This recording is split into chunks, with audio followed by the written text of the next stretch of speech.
All right, everybody. Episode number 3, the All Elite Murder Theater podcast. Welcome, everybody. I hope everyone had a great holiday. Good morning, Chris. Good afternoon, Chris. How's it going, buddy? It's good, man. It's good. How you guys doing? We're doing good. Doing good. How, Miss Tammy? How are you? Tammy is doing great. Had a happy holiday. A happy AEW week and is ready to roll. Exactly. We are now post holiday bash. I don't know, we'll get into that soon. I don't know if it's everything I expected it to be. We'll get everybody's opinion as it comes around. I mean, I'm seeing the head shaking, so I'm thinking that same thing along the lines. I was expecting a little bit more, but I guess we'll get into it. But first of all, let's get into the Dark Elevation. Let's get into Dark. We'll just touch on those really quickly, and then we'll start really talking about Dynamite and Rampage. I thought that, we're going to go through our questions. We'll start with Tammy on this week's Dark and Dark Elevation. New talent. Who do you think the best new talent was? Jobber? You started with me. I told you not to. Right, maybe. Okay. All right. We'll go to Chris then. Viewers, we weren't recording yet when that conversation happened, but I was told I wasn't going to go first, but I am. Right. So here it is. All right. Best new talent. Not that. I don't know. I think not that one. Go ahead. I think Dark and Elevation had a lot of good ones this week. Actually, I agree. Like it actually, I don't know what Rafe's talking about with all the holiday stuff, but there was some really fun moments. I really like Dark and Dark Elevation the most this week. So my questions were hard for me to answer. I really like Willow. I think we're all in agreement that Willow is badass, and we Willow Nightingale. Willow. Yeah. So that's best new talent for me, but a nod to Maddie and Robin Renegade too. I really enjoyed them. I think I have a soft spot for Maddie when we saw her at the taco festival in Jacksonville. Right. But also I think she always does a good job. She's creative, but Robin impressed me. So, but Willow, if I have to pick, I'm going to pick Willow. Gotcha. It's hard sometimes. Storyline push. I might be out of order with my questions, but well, we were going to go around the room on the new talent. One question at a time. Okay, that's better. Let's do that. Okay, I am passing it on to the next person. All right, Chris, go ahead, man. Who do you think the best new talent was? Not non-star of AEW's. In case your listeners are catching us on the third episode. I think we're calling it new talent. New talent. Some people call them jobbers. No, we're not using that derogatory term any longer. Chris informed us it's not okay. The non-featured wrestler. So go on, Chris. This is tough for me. I had like a lot of things marked and little other extra side notes. So first of all, Bear Country. I know you've been talking about those guys for a little bit, Rafe. Man, after this week, I'm a huge fan of theirs. I think they're awesome, but that's not really an unknown for me this week. So right. I know. I agree with you on that too. I love Bear Country, but yeah, they're not new. Yeah. I don't know. I really liked Jorah Joel. I really liked Julius Coleman. There was a lot of people that I thought were cool. I think for anybody watching that wants to see some new talent, go watch both of the Darks from this week. They were fantastic. I think so. Well, when I'm looking at that, I thought it was really cool the fact that they gave Maddie Rinkowski an intro. They don't really, if you noticed on that, not all of the people, the opponents to say, had intros. Okay, right. She was probably the only one that had an intro. So I think that that's pretty cool, because that means hopefully they're going to push her a little bit more and get her into that women's mix. Right. Which is much, I think, the more women wrestlers, the better. And I think she's a talented wrestler. I think that Willow's great too. And I think that La Rosa Negra, that we kind of missed on her. I thought she was really good. Yeah, you see what I'm saying, though? It's very easy to go down the list of all these performers and say, this was excellent, this was excellent, this was excellent. Yeah. You're right about Maddie. She was super clean, very professional. And there was it's, if you go down the list, it's one after another of all these fantastic talents. Yeah. I honestly think Dark and Elevation were better this week, certainly better than Rampage. And I think I think even Dynamite was a little lackluster. Yeah. An agreement. Well, what I meant when I said that Dark was okay was the fact that it really didn't, it had some storyline, but usually sometimes they weigh a little bit more heavy on storylines for like the Dynamite and the Rampage. That's really what I meant to say for that. I thought it was extremely entertaining, but as far as like, it felt like maybe Dark and Dark Elevation were introducing some new storylines coming in, or they weren't kind of focusing on that. They were just looking at the talent and the matches in general. First of all, I thought the matches in general were really fun. I thought they were really entertaining. I thought it was great to see some of these new people coming in. It was great to see Jorah coming in for, we haven't seen him in a while. He usually gets picked on by the HFO and all that stuff. So it's cool that he was getting involved in there. I thought, but as far as like storyline was concerned, that related to the bigger formats, the stuff that's on TBS and Dynamite and all that stuff, I didn't think that those storylines were quite there, but I'm hoping that it might set up the new ones. And then of course, your promo and the Sunny Kiss and the Joey Janela, that's going to culminate, which is going to be pretty cool. So that should be very fun. Of course, Rankowski, I thought Rankowski was great. I thought Khan was really good. That one match against Andrade, that was a good match. Yeah, I literally wrote down Khan looks fantastic. He's a serious contender. Exactly. And so I guess that goes on, and I'll start with the second question. I didn't really think too much pushed the storylines for like either Wednesday or Friday night. And you guys may have a different opinion of it. You may have seen something differently. What is your thoughts, Tammy? Oh, well, first of all, I just want to circle back around real quick and say that I also had made good notes on what was the guy's name you just mentioned? Now I have all these notes and I lost him. Jorah or Khan? Khan? Was there somebody named Khan? Yeah, he wrestled Andrade. Okay. I'm getting all my notes confused, but I did make a note about that he gave a good match.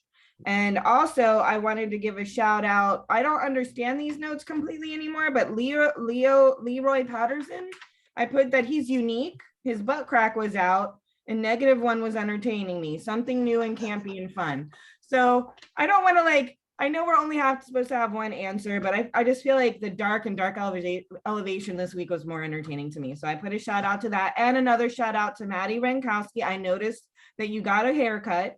Your hair looks good both ways, but I want you to notice. I noticed that you were bringing a little bit of a different look. You didn't have the houndstooth on. I like it. I like both outfits, but I think we should notice these things. People put effort and planning into them, and I am here to recognize you for that. Okay, so the next question was what? What pushed the storyline? And okay, I think I kind of answered that. I actually had a lot of little storyline notes. One is the nepotism with the gun club Brock thing. Right. That was that's a new storyline. I'd like to see that bleed over into maybe a Dynamite or a Rampage. That would be pretty cool. Yeah, that and then the Sunny Kiss promo pushed it, and then there might have been something else, but again, I have so many notes here from what is what. So let's see. No, I think that's mainly the main ones that stood out. I don't think the rest is worth mentioning. Sorry for that pause. It's so boring to have it, but it what did you think, Chris? What did you think anything particular pushed the storyline that I might have missed when I was writing down my notes, or we might have missed? Are we talking about just for Dark and Dark Elevation as Correct. Far as yes, main as far as main show storylines being continued? Are we talking about storylines that might just be for Dark and Elevation? Well, that's a good point. I don't have an answer, but I have something to weigh in on that. I don't know, but the reason I came up with that question is because I feel like maybe some of the people that are listening, I don't know if they watched that stuff or got to see it. So if there's something that will kind of be a storyline push for the larger shows like Dynamite and Rampage, I thought we should mention it. Maybe they didn't catch. I don't think everyone watches Dark and Dark Elevation. So I figured if I put that question in, if there was a something new to the storyline that will carry over, then I thought we should maybe mention it here so they're caught up. But if you have a different thing that you want to mention, I think you should. And that's the best I have, whatever you all think. Right. So one thing I'm going to say that was tied in between Dark Elevation and what could be happening in the future. The Hardy family office was rather busy this week. Ooh, and yes. The match with what was it? It was the Hardys guys versus Dark Order. It was 10 versus somebody. I didn't even write down who It was Hardy the Blade and Isaiah versus Uno Grayson and 10. Okay, yeah. So something that I put in there that was, the match was okay. But so the whole thing that Matt Hardy has done coming into AEW right at the start of a pandemic, right? His gimmick was not a empty arena gimmick. So he had to change that gimmick immediately. He kind of went back and forth with some of his older gimmicks, his newer gimmicks, and he's mixing things up. And now I notice he's doing the delete thing again a lot, like Broken Matt Hardy, Woken Matt Hardy. If you don't know about it, check it out. I think that character, this is a good time to bring it back. And it just so happens that his brother Jeff is now a free agent. So we're looking at either 30-day, 60-day, or 90-day. I haven't looked up the contract details yet, but I really think Jeff's coming to AEW. I think we're going to see some Hardy Boys action in one way or another. It might just be the Hardys. It might be the Hardy Boys. It might be Matt and Jeff. It might be Willow and Broken Matt. We don't know. I really want to see what's going to happen with that because that's definitely main show worthy. As far as stuff that pushed for this week, you guys brought it up twice, the Sonny Kiss, Joey Janela thing. Who was with Joey Janela during that segment? Kayla Rawson. Who is that? I'm so excited for her. When did she start running around with Janela? She started running around with Janela when we saw them in Jacksonville way over the summer. And she was kind of like, he's been off of TV for a while. Am I wrong about that? He's been off of TV. The gimmick that they're pushing is that she's getting him in shape. Like she's like the trainer bodyguard. Oh. And she comes in and hits people with chairs and stuff at the end, and kind of I could see an intergender match happening with her and Sonny. She's run some interference against the Sonny Kiss matches. If you've ever noticed, she's done some flips on top of Sonny Kiss, and like in this like previous matches in between. She's like a bodybuilder and she's getting him in shape. So that's the storyline. Okay. I didn't understand why she was just there. So I'm like, okay, this is a cool promo and stuff, but what the hell is this lady doing here? And also, Janela was like, I'm trying to be more like Tammy and not be so negative when I say things. Right. So he didn't, I don't think he really planned what he was going to say when he went out there. It sounded very off the cuff and very like sporadic and kind of, it didn't really sell me on the story at all. No. But they have this great history, Joey Janela and Sonny Kiss, right? Yep. I don't feel like it's getting the kind of build that it could. Right. Yeah, it could be really epic. Yeah, because the Dynamite we watched, and I think there was they were doing the Dark Elevation in the dark when we taped it. Back when this is when Malachi Black made his debut. That's the show we saw. Right. When Janela and Sonny came out, that was the moment that Janela turned on Sonny. That was when, remember that, Tammy? We were there. Yes, actually, because we're new, listeners, viewers, whoever you're getting this information. So we don't that's why I appreciate Chris. He knows a lot more than we do, but we were completely fresh. So we were only like 30 days into this new obsession, and Sonny came out and Joey basically attacked DDT, them. And we had never seen either one of them, so we didn't know what was going on. So and then Sonny didn't even make it down the ramp, and it was all sabotage. I didn't know what was going on. That was our first introduction to both of them. Yeah, professional wrestling is awesome, isn't it? Yeah. And then we never even saw Sonny wrestle until like months after that. And then once I saw Sonny wrestle, I'm like obsessed. I'm here for any thing that's going to go down that's going to drive that storyline, because they're amazing with their acrobatics and their physical ability, and I was like, wow, that's exciting. So that's why I'm so pumped up when I see it, even if they're being messy about the promo. I just want to get it going and see some matches, because I'm amazed. And I'm really excited about that lady, because she's really badass and cool, and I just think, and because she's jumped in and attacked some of the men. I don't see enough of the women attacking men and men attacking women. I think everyone's a little scared of that. But you know what? They're professionals. There's no reason to be scared. They know what they're doing.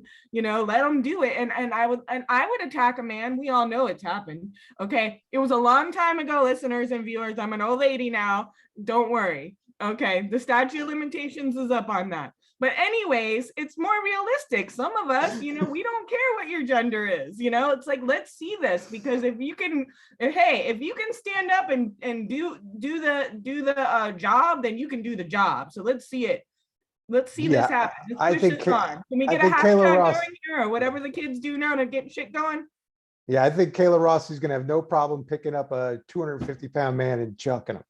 I mean, she's got the power. So I think it's going to be exciting. So if they do pull the intergender stuff in, that's going to be cool. I mean, it's all over the internet. You see that everywhere on the underground.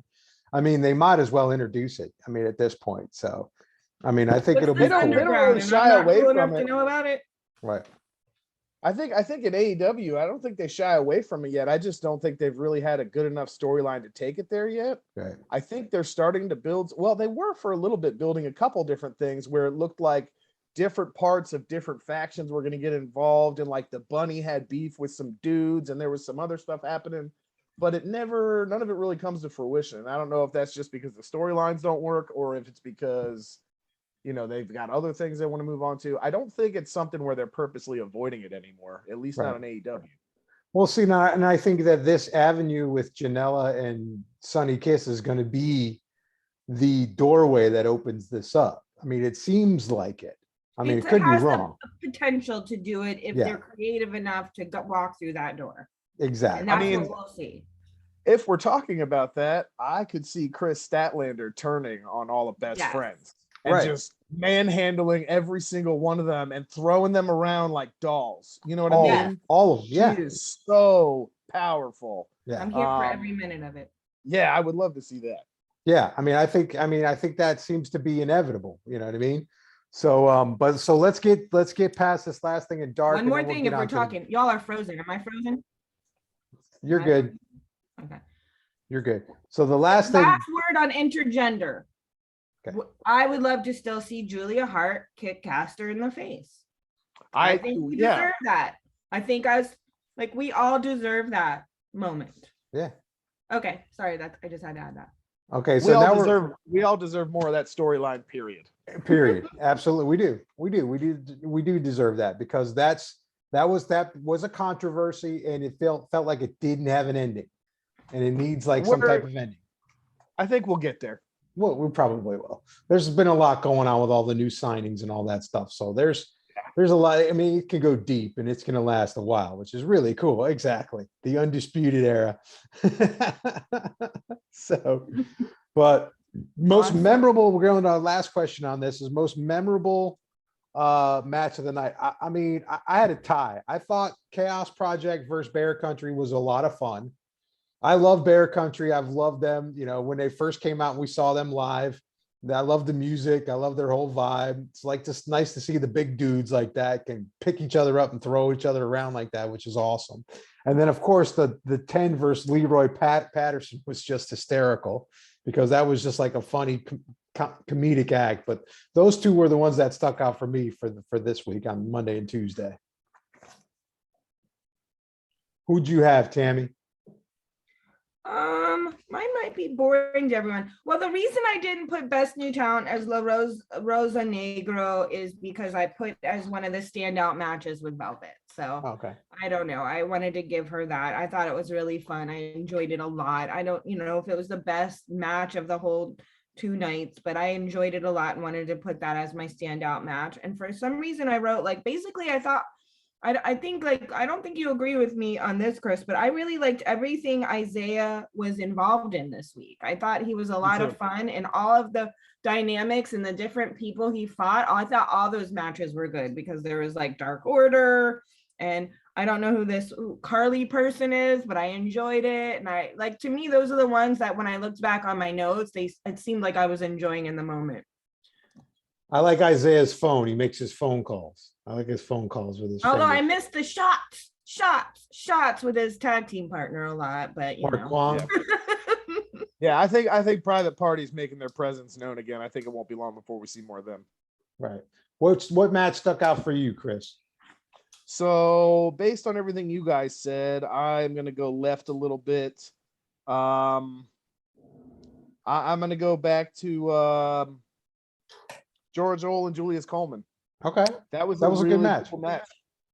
I really enjoyed that one. They both impressed me on that. I don't have a lot to say about it. It was a good, solid, strong, quick match. It felt like something I could watch very easily. Yeah, I put it was like a big power match. Like it was like a display of power. And they were kind of throwing their power around, showing how strong they both were. And then, so yeah, I thought that was a fun match as well. And I have two more honorable mentions for for Dark and Dark Elevation, and then I'm done talking about it. One was Shalance Royale. I don't know how you say her last name. The one that did the operatic like singing like constantly in her match. That was hilarious. It was fantastic. And the fact that she was able to do that's some serious breath control. Running around like that and then still belting those out every couple of minutes. The other thing I wanted to bring up was Matt Seidel. Because Matt Seidel is so underrated and such a fantastic performer. And I really don't feel like he's on TV enough anymore. I guess he kind of got bumped out of the main storylines on the big shows, and then I haven't really seen much of him. I want to see more. I love Matt Seidel. And I think, that could be the reason because of his brother getting hurt. They were tag teaming for a while. We saw him tag teaming live, we saw them I believe we saw them against the Lucha Brothers, when we saw them live. And, I always thought that they were great. I mean, I thought that was, and I definitely agree with you 100%. They're completely underrated as far as that's concerned. But I think maybe that has to do with the fact that his brother's hurt, and they were trying to develop that as a tag team storyline. Yeah. And not so much as a single storyline, because then they paired him with Dante. Remember that? They paired him with Dante for a little while. He had a few matches with him. Yeah. And then all of a sudden they signed Lio Rush, and then where's Matt Seidel, right? Matt Seidel's got to wrestle against him now to try to incorporate this storyline that Lio Rush is taking over the management for him. You know what I mean? So it was this kind of I thought that was kind of an afterthought. I'm with the fact that they gave him a main match on Dark, I believe it was. Then I think that's saying that, okay, they might be pushing him back into it and getting him into it a little bit more. So I hope so, because man, I think he's up there with all the rest of those high flying guys, like without a doubt. That guy's a star. He's absolutely a star. And he's so experienced too. I can't imagine he's got, a ton of lifetime left with that career. So I'd like to see him do a little something. I mean, he's in good shape for his age. So I mean, he really is. So I think he can last if he takes care of himself. But it seems like his brother's prone to injury. So if they're trying to do that tag team deal, that could, probably hurt him in the long run. But yeah, I'm hoping to see him. I mean, I hated to see him in that one Wardlow thing where Wardlow's just power bombing him that one week. And so, I thought that was unnecessary to use Matt Seidel in that way. But that's, of course, that's my opinion. Unfortunately, I'm not a billionaire Tony Khan that can write these storylines. Even though I can't complain about the storylines, I think this is all extremely fun and entertaining. I'm not knocking it, but I just think Seidel would be great with a mix. If maybe this could be something where they pair him with Leo.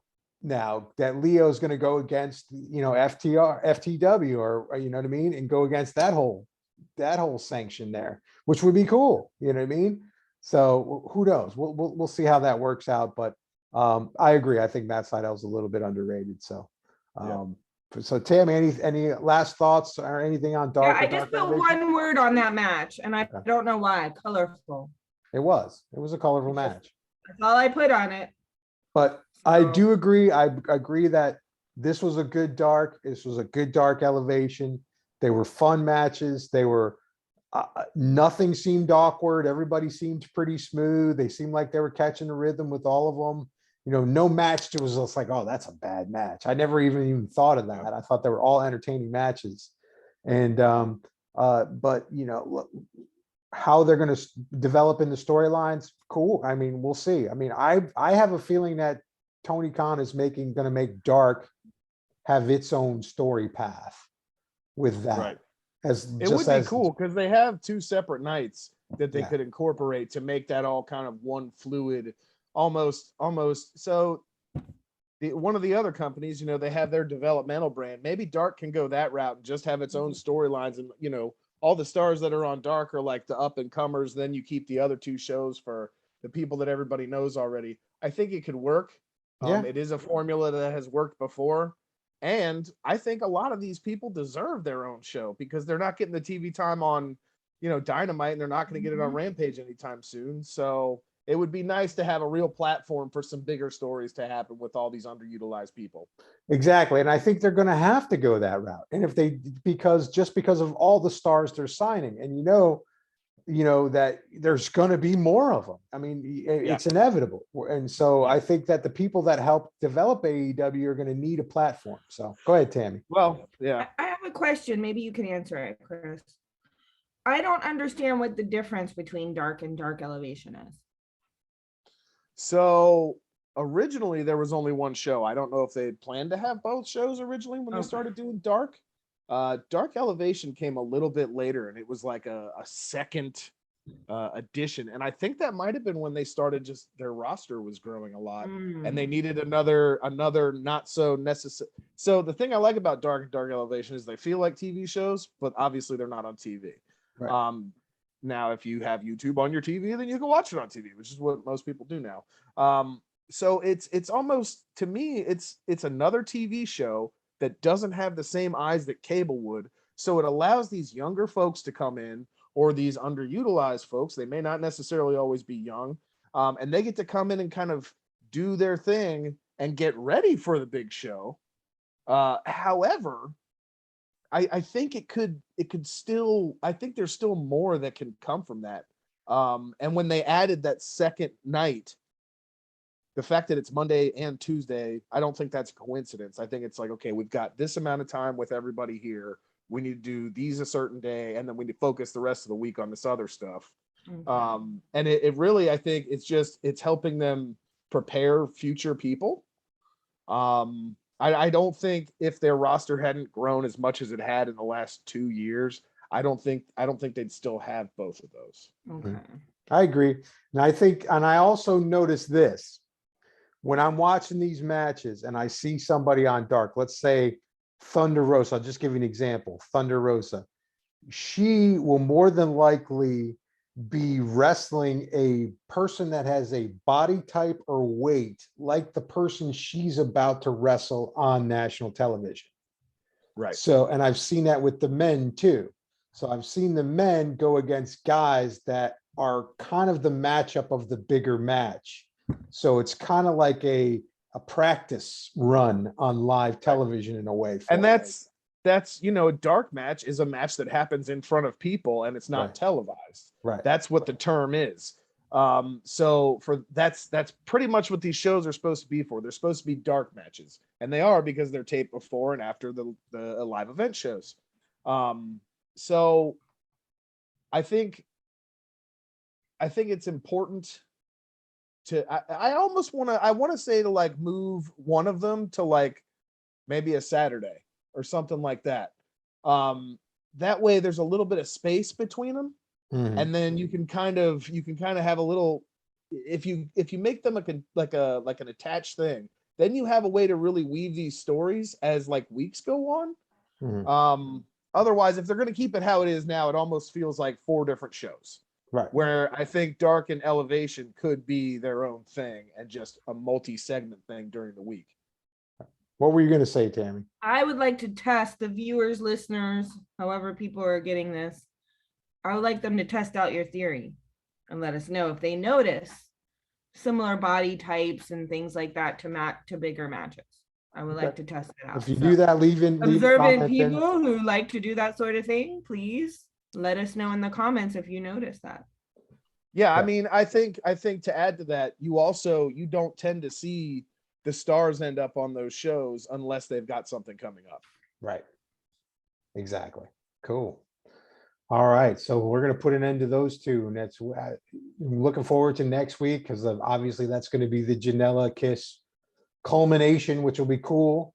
And then of course, you know, we're going to be at the live taping of the one on Tuesday and then Dynamite Wednesday. So I'll have some footage for you all to look at that. So that'll be fun. But let's get into this. Let's get into the Holiday Bash. Okay. The first match. I have all my notes. Can you help me out here? Sure. Is that the Dynamite 12/22? Yep. Got it. Holiday Bash. The first match of the night. The match of the night, which I thought was absolutely fantastic. And I think that really, which was the CM Punk, Sting, and Darby Allin versus MJF and FTR. Now, that was a great match. I mean, hands down. That was the main event, wasn't it? Oh yeah, that was the main event. So we opened up with Adam Cole and Orange Cassidy. That's right. Yeah. That's right. Okay, so I'm getting ahead of myself. I'm just getting ahead of myself. No, that's okay. You're absolutely right about that being the match of the night for sure. Yeah, it was definitely the match night. So Adam Cole versus Orange Cassidy. I'll let Chris start this one off. Give us your thoughts. Let's go with that. Okay. I don't know if you're doing that because I said I wanted to see this match or if it's because of the eventual outcome. But obviously I love this match. Orange Cassidy looked great. Adam Cole looked like a savage, as he always does. We got Kyle O'Reilly in AEW now. There's some friction there happening. I want to talk about that again in a second, but the match itself, I really dug. I think Orange Cassidy is a psycho. That guy, the fact that he's run this gimmick for so long of being slow and like so under emotive to now, it's almost like he can't go into a match and do that for very long anymore because everybody's waiting for him to do something crazy.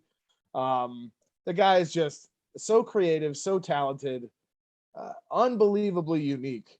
Some of the stuff he does, it's just what made you think that was a good idea in the first place? And it all got over. You know what I mean? It's all over like Rover. That dude is huge now. Oh yeah. And it's all from doing the bare minimum. Right. But then there's Adam Cole, and Adam Cole Adam Cole, if there was like a jobber to the stars, Adam Cole could make anybody look amazing. You know what I'm saying? Like Adam Cole is a great salesman. He moves so well, so believably like aggressive, and just his mannerisms and everything. He's a great heel. Watching anything Best Friends related, obviously I'm going to be happy. Anything if we're talking about the Super Elite, or if we're talking about the Super Click, or now if we're talking about whatever these three guys are, They're the Undisputed. the beef is going to be there. You know what? I loved every second of it. I'd probably watch it. I've already watched it 3 times, that match. Oh yeah.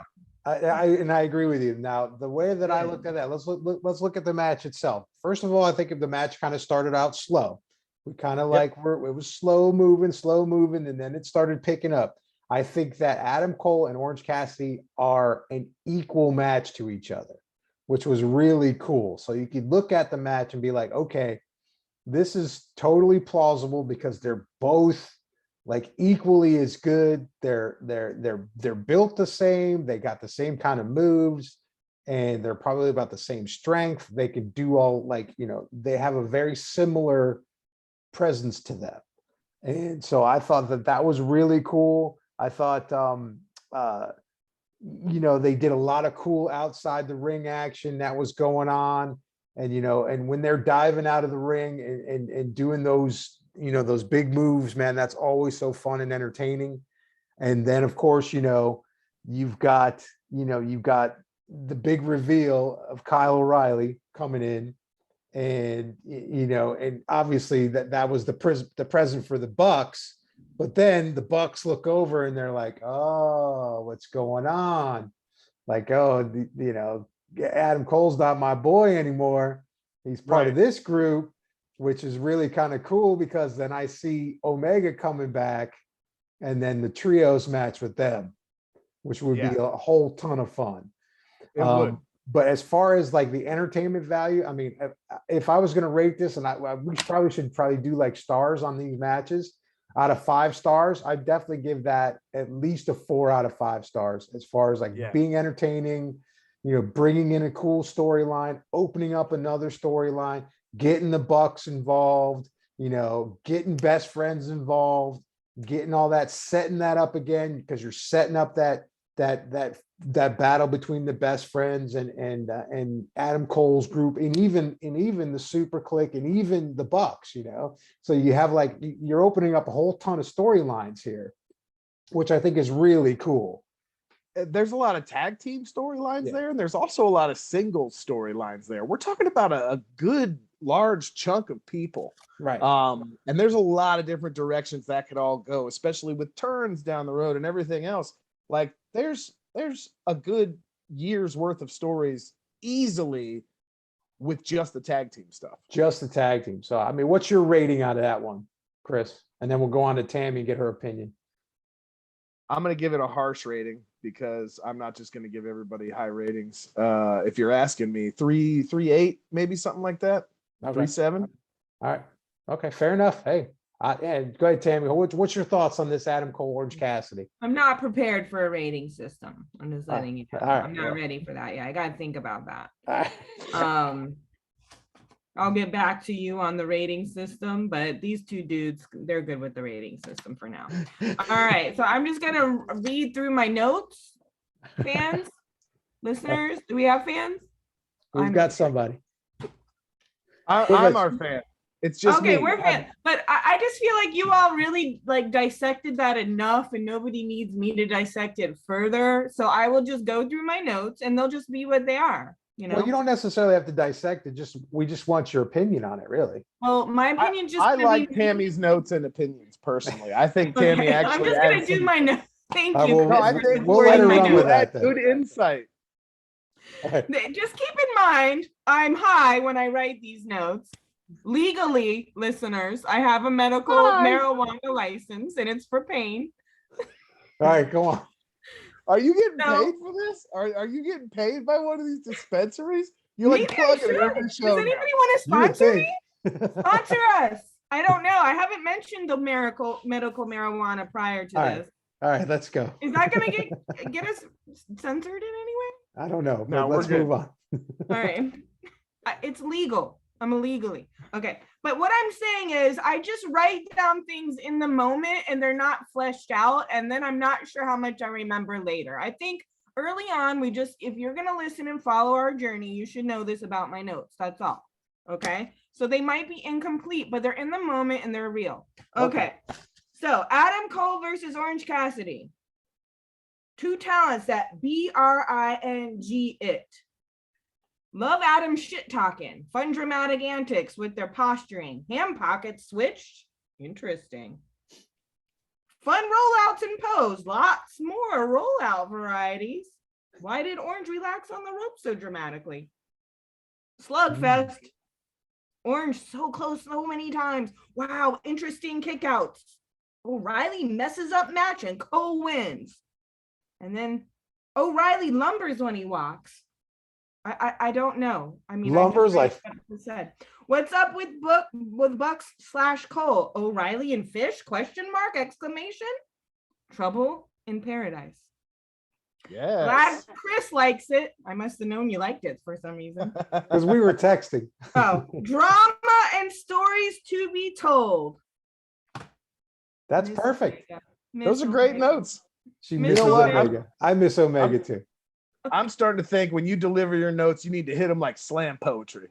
Yeah. Okay. Because there's almost a vibe there anyway of just like these kind of like. I'm gonna try.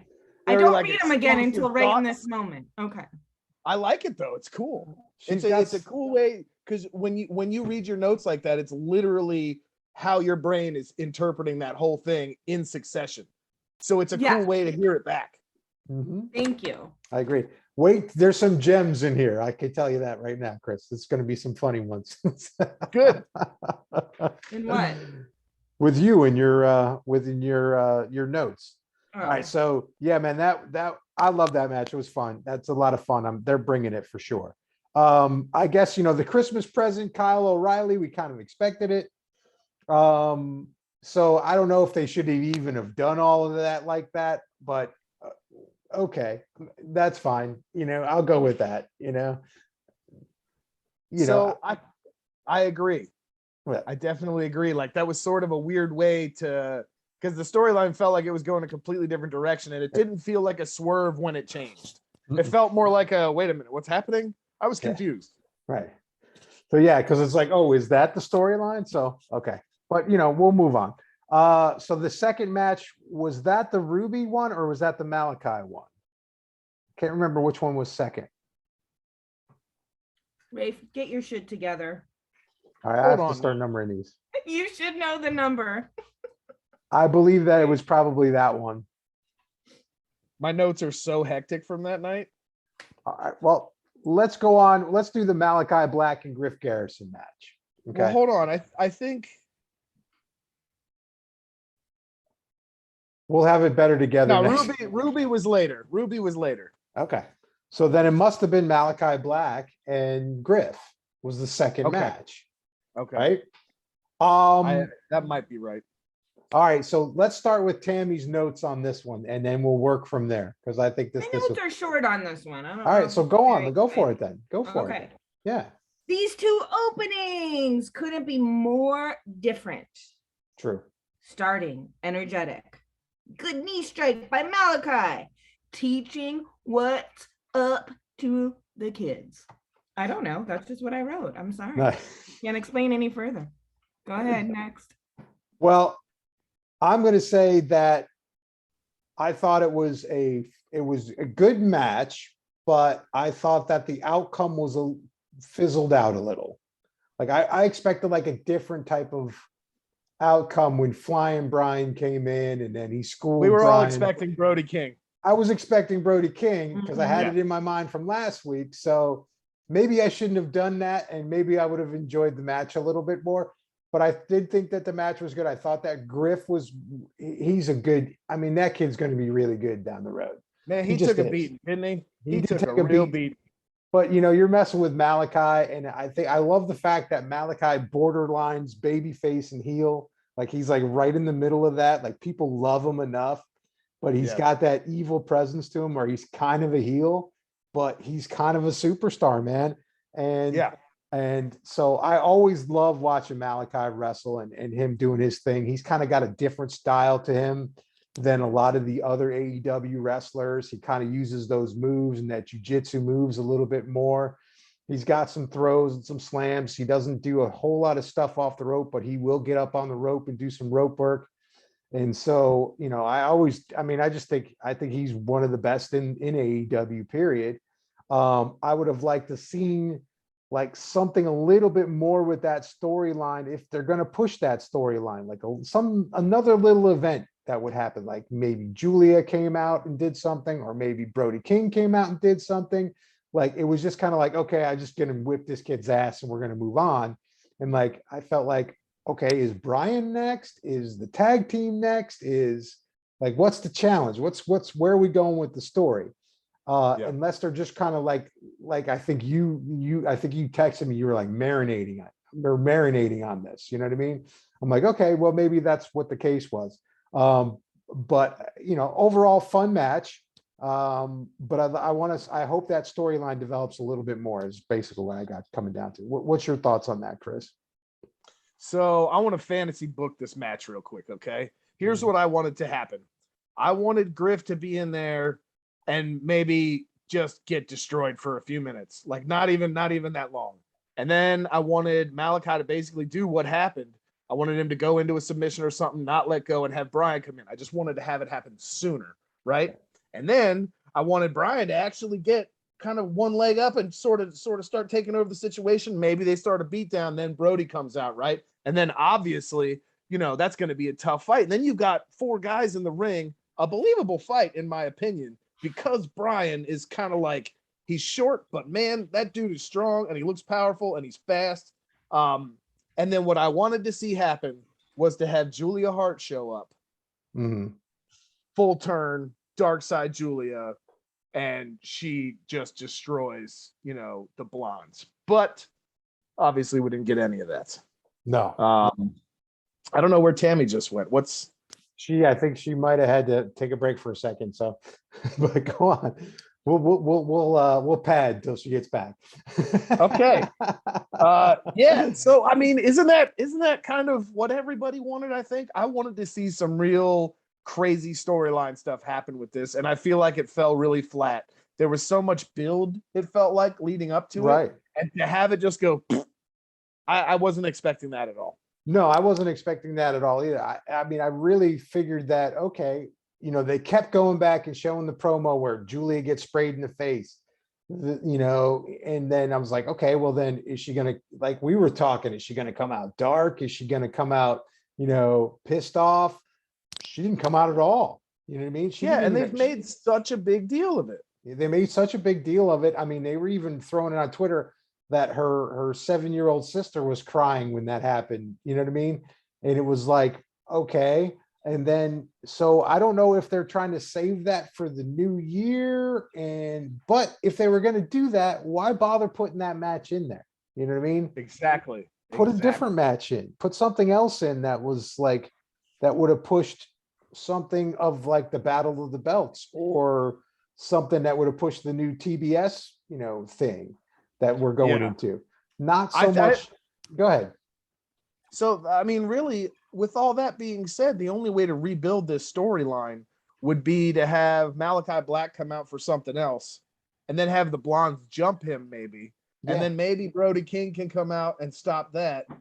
And then maybe we get something about Julia after a blow off between that whole group. But I don't see how they can get back to it now. And they wasted good TV on it. They got me invested in it. A lot of people are talking about it. This is the time to capitalize on that. You don't let all this buzz just dissipate. It's not good for longevity. Not at all. And I think that they are setting this up where we're going to see a female come into the House of Black. I just think that that's going to happen. So, I mean, I don't know. We'll see where it goes down the line. But I wanted to see Brody last night. I mean, Brody King I really did. I wanted to see him come in. I wanted them to have just a bunch of pandemonium and mayhem in the ring.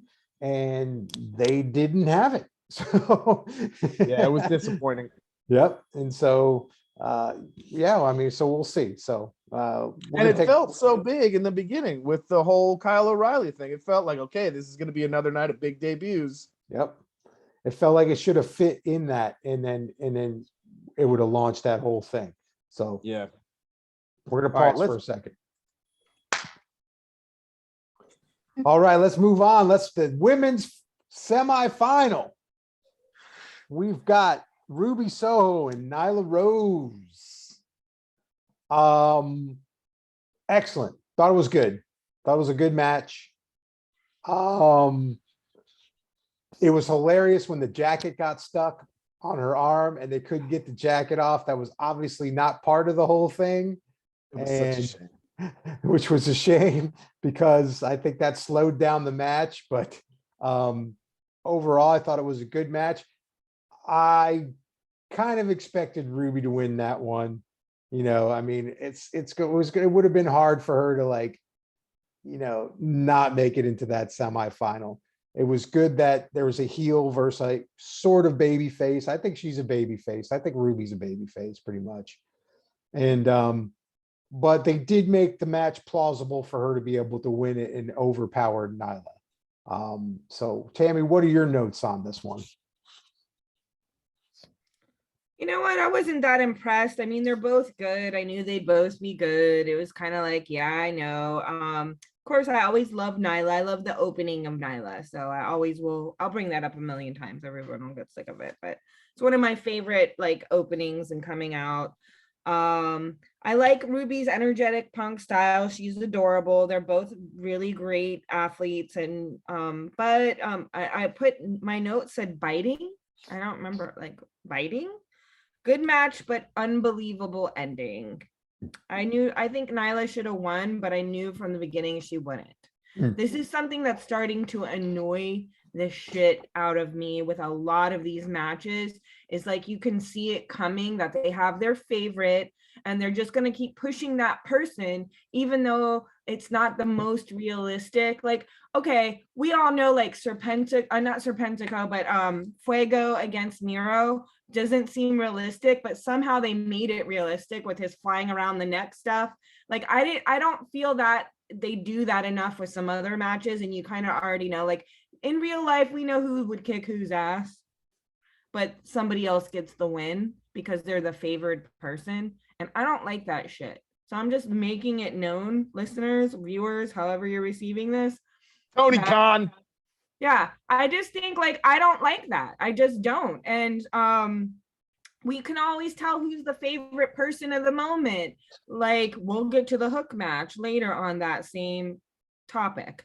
But I just feel like both good wrestlers. I always love to watch them, but I already knew what shit was gonna go down before it started. And you know what? Come on, man.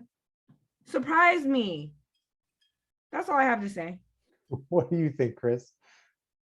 All right. So the thing with the jacket was very, very unfortunate. That left Nyla Rose scrambling to figure out what am I supposed to do now. It left Soho laying there looking like, oh my God, I can't believe this is happening. How do I get this thing off? It's cuff first, by the way. Am I wrong? Cuff first. Jackets come right off that way. Pulling a jacket that's that tied off from the collar is never gonna work. You could have. They almost lost some arms, I think. Cuff first. I know. I thought she was going to dislocate her shoulder. And I was literally so pissed off by the end of this jacket fiasco that it kind of killed the match a little bit for me.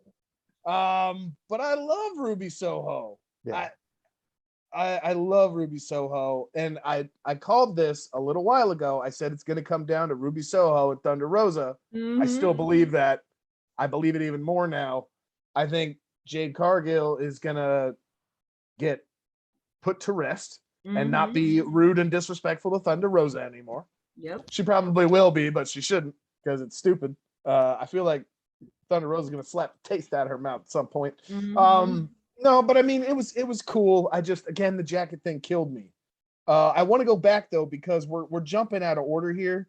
We need to talk about this. The MJF promo prior to anything else, prior to the Wardlow Shawn Dean match, towards the beginning, we had it was the Adam Cole thing first with Orange Cassidy, and then it was the interview with Hangman, and then it was. Then we did that was the MJFTR build for the later segment. Right. MJF is just so good. Hey, yeah, did Rafe tell you how he got that scarf? Oh yeah, we texted. Okay. Yes. It was acquired in the way that it should have been for what it is. Because it's perfect.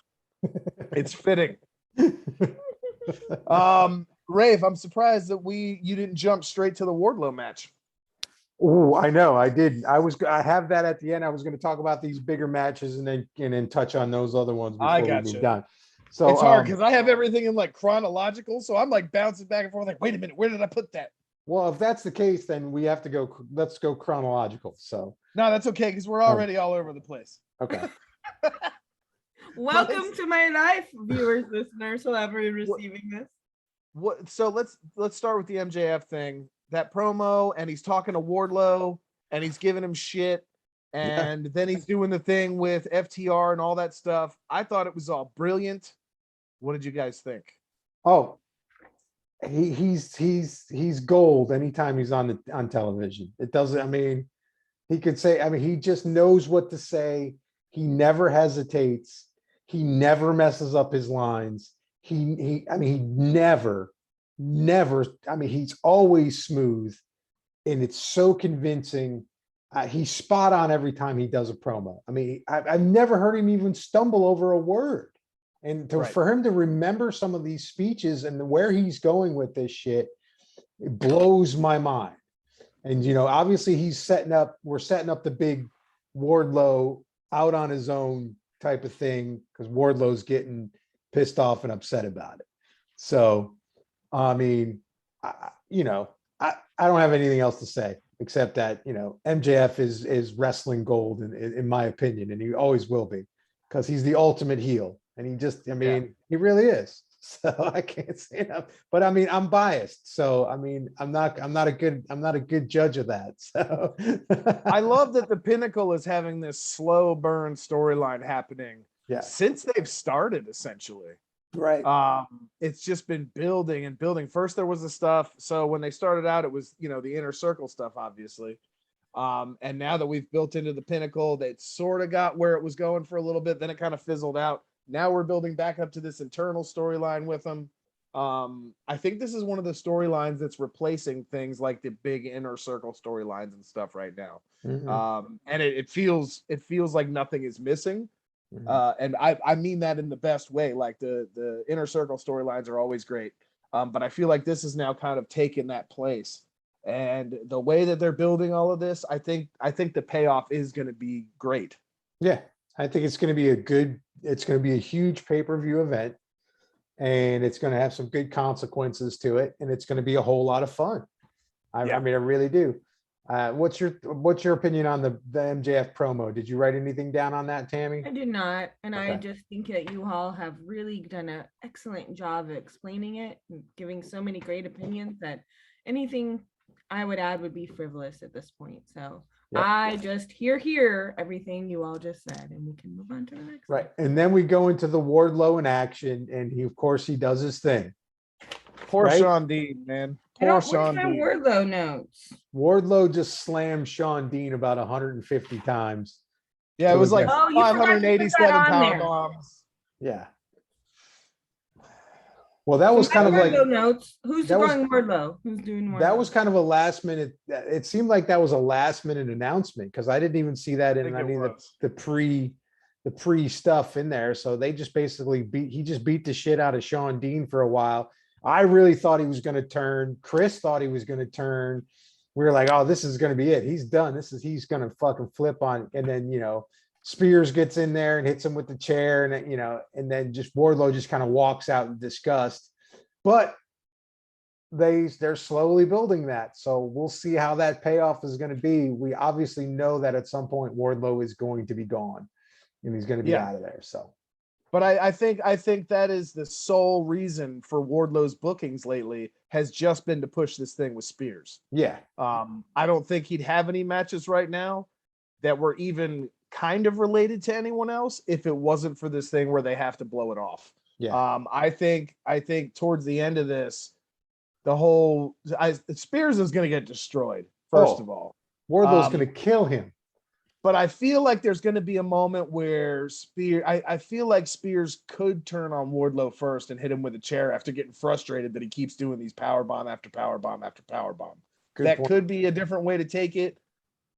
It seems weird to me the way they're doing it now, just with that part, but it's definitely coming. And Wardlow's just a machine.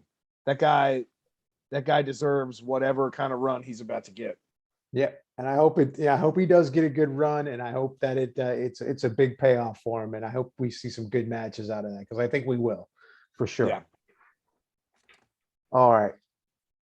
So Tammy, you good on that? And then I have my notes. Okay, go ahead, honey. All right. It's just very simple. Wardlow, Sean Dean, the captain. What? Question mark, explanation. Why bother? Time to turn now. That's it. Okay. All right. Short and to the point. Short and to the point. There it is. Yep, and then of course we have to go on the Adam Page speech, and they're setting that up.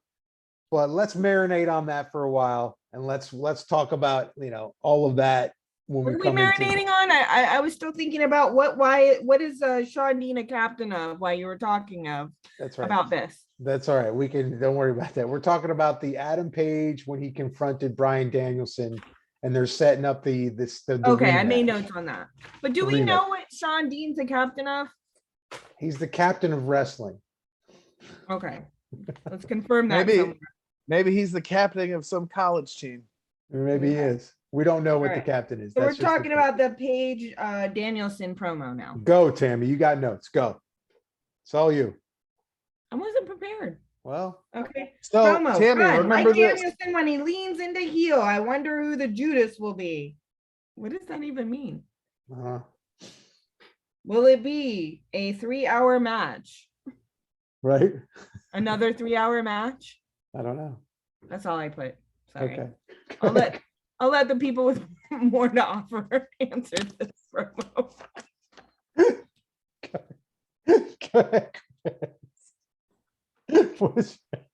Well, I mean, so Hangman came out and he said, I think it was the whole bit about this is the least I felt like a champion. Oh yeah. Something along those lines, which is cool because I think a lot of people are kind of wondering, like, where is this championship version of him? Mm-hmm. But Bryan Danielson was brilliant. What did he say? The entitled millennial cowboy. Yes, that was great line. I know a couple of those. I mean, the promo itself, and both guys really, it was just all so relevant and like real, and it felt like today. It didn't feel like a fight that you saw on TV 30 or 40 years ago. It felt like something that was new. It felt fresh. I'm never disappointed with any of this stuff so far. The draw, now that I'm looking back at it, was genius. They could stretch this thing out for a while. They could. I have something to add to my notes. Go ahead. Audience, viewers, listeners. I scribble things fast and I didn't understand my own handwriting. It wasn't judges, or it wasn't Judas, it was judges. So I wonder who the judges will be. Yeah, that makes more sense. But Judas could be something that comes in, somebody could turn and be a Judas. But anyways, that would be Chris Jericho's music. Yeah. So, but so I just scribbled it, and now I realize like it was the judges. I was really curious about the judges. Who are the judges gonna be? So sorry for that misunderstanding. I wanted to just clarify that, and then now we can move on. I'm so sorry for interrupting. No problem. Yeah, I'm curious how they're gonna do the judges and all that stuff. It's gonna be. We'll find out January 5th. It will. Yeah, it's gonna be a fun match. So I'm excited. I'm looking forward to it. They're such brutal, man. I mean, Danielson's brutal. I mean, he just is. I mean, it's like he hits and he's brutal. So it's going to be another brutal match. Whether it's going to be an hour, I don't know. We'll see. But it's got to be a good. I mean, I don't know how they're going to top the hour they just did, but we'll see how this works. And I'm looking forward to that. And then before we get into the there's two other things, unless you have something on your list there, Chris. We talk about. I have a note. I just want to know why I put, will it be a 3-hour match? Is it because they said there was no time constraint? Maybe. Or was I just being sarcastic? Probably just being sarcastic because the last one was an hour, and it's like, how long do these guys have to go at it before somebody? Yeah, probably that. So then we had that stupid thing with Dan Lambert. Yep. I don't care about that. If you guys want to talk about it, you can. Yeah, I mean, it's just Lambert running his mouth, setting that stuff up. We can move on from that. That wasn't that great. The thing that I didn't quite understand how it pertained to the storyline was the Britt Baker and Schiavone Christmas party. I didn't get that. But so that I thought it was a fantastic promo. Right. Promo for what though?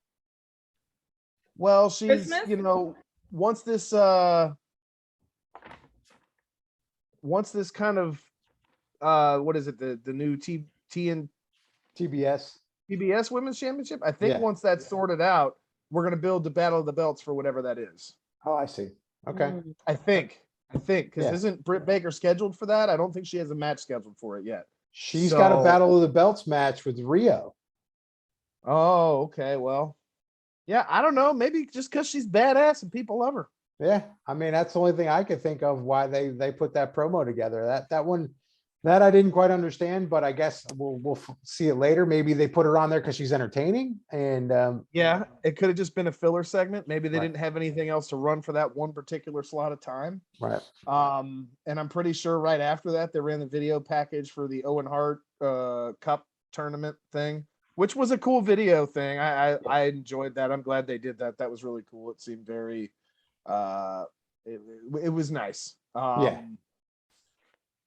didn't really learn anything about the tournament, but cool. Yeah, I figured they'd put like some brackets up, throw like the first rounders in, who was going to be in the first round. And when they put that announcement out there, I'm like, okay, let's see who's going to be in the first round. This will be cool. When is it going to be? Obviously, it's going to be in May.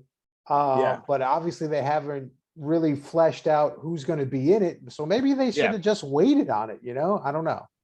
I mean, maybe it was just like a tip of the hat to the Owen Hart Foundation, like it's in his honor, whatever. They have to throw a video package out just to kind of say, here's why it's about Owen Hart. This is why it's named this. Yeah. And the guy deserved it. I mean, he died falling to a wrestling ring. Yeah. Cool. The more companies should make video packages for that guy. Right. Absolutely. For sure. So, all right. So let's get on to the match of the night for Dynamite, which I thought this was a spectacular match. We're talking CM Punk, Sting, Darby Allin versus MJF and the FTR. Awesome. I don't know what else to say about it. I think the fact that Sting is jumping off the top rope, doing a frog splash on everybody, unreal, was outstanding. I thought I was iffy on CM Punk because I didn't think he was in good enough shape, but they helped elevate him to a new level, especially FTR. I thought FTR, I've said it before. Well, I wasn't really that hyped on him, but after I watched that match, and you were saying it before, is what I meant to say, Chris, is that FTR, they're great. They really set you up to make a great wrestling match. And they're much better than, I don't think that they have the greatest gimmick, per se, but as far as being wrestlers in the ring and making the stars look like stars, they did an outstanding job. I mean, they ran the ring so that everybody could do what they do and make that match a great match to watch. It would have been helpful if they would have caught MJF, but other than that, right. I know that whole MJF running around the ring, running up and down. I thought he was done, man. Right. I thought it was hilarious, first of all, because it's like they're obviously setting it up for the future matches because he didn't ever get a piece of them. So, but I thought Sting was so much fun to watch. And they did all of their patented moves for the finish. You know what I mean? It was like all in a row, and then Darby does the coffin drop, and then that's it. It's over. MJF basically stayed out of it. FTR, Dax pretty much sacrificed himself so MJF wouldn't get the tag. I thought that was a brilliant move on that, so that they could keep setting that up for the future. Obviously, they're going to build that CM Punk MJF storyline up, which is going to be cool. And I'm looking forward to that. What was your thoughts on all of that, Tammy? Well, you got your notes. You want to do your slam poetry notes? Yes. It's easier that way for everybody, I think. The face paint was cool. Interesting. Wear 'em out technique by MJF. Great disruption by Darby. Water spinning? Go Sting. FTR doing great teamwork. Darby out of nowhere. Sting saving the day. Love him. Interesting. It's an interesting twist at the end with Dax sacrificing himself. And good way to string Punk along by MJF. Yeah. That's it. What's your thoughts, Chris? I think those are some excellent points, Tammy.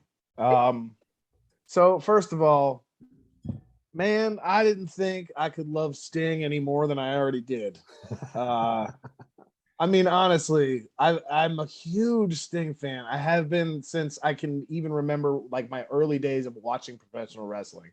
Like, he was always one of the guys that was out when I first really got into it. So the entire last however many decades it's been, we don't need to talk about it, Stinger's been at the top of my list. And to see him doing this at his age with his record and his injuries, I'm just so blown away and so, I mean, I have so much respect for that guy. Thank you, Sting. If you ever see or hear this, thank you for so many years of just joy and entertainment. I thank you. CM Punk, I love. This is no secret, but I do like the heel version of CM Punk. The face thing worked because he had two other really cool dynamic guys with him, but I'm over it still. So I want to see him turn soon. But seeing everybody rocking like makeup, like Sting had the straight edge fists, Punk had on the like almost old school Sting look. Darby was doing like a mix of everything. It was so cool to see that. I love face paint. It's not used enough anymore. It's not corny to me. I think it's awesome. And FTR, you are absolutely 100% right. I've said it a million times. Those guys are workhorses. Their gimmick sucks because it's real.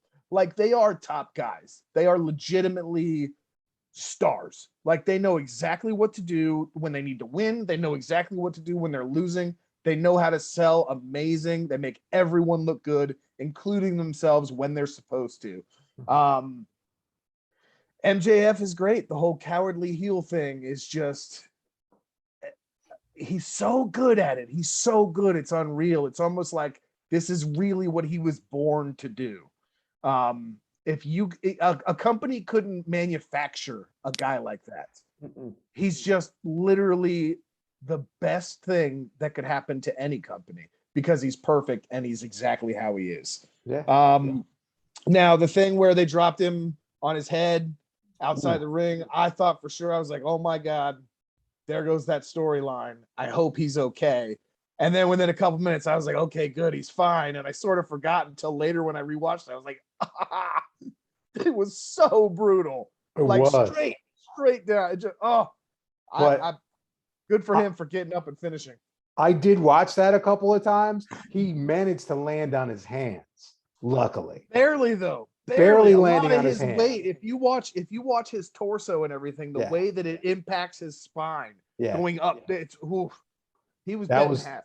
And even what's his name was down there like talking to him like, dude, are you okay? You could tell he's like, are you all right, like, man? Sorry. Yeah, he's like, are you all right, man? I tried to catch you. You know what I mean? But stuff like that happens. What a way to go out, though. There were so many moments in the match that I wrote down like, oh, this is awesome. This is awesome.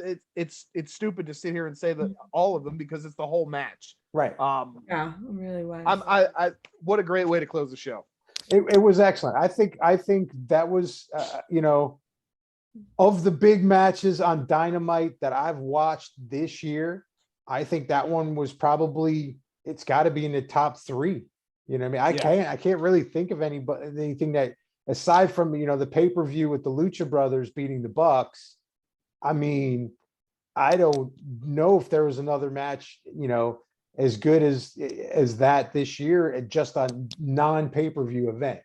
The Danielson match was great, but the overall, I mean, they pulled in your nostalgia on that. They pulled in a great match on that. They pulled in a great heel on that. They pulled in a great baby face on that.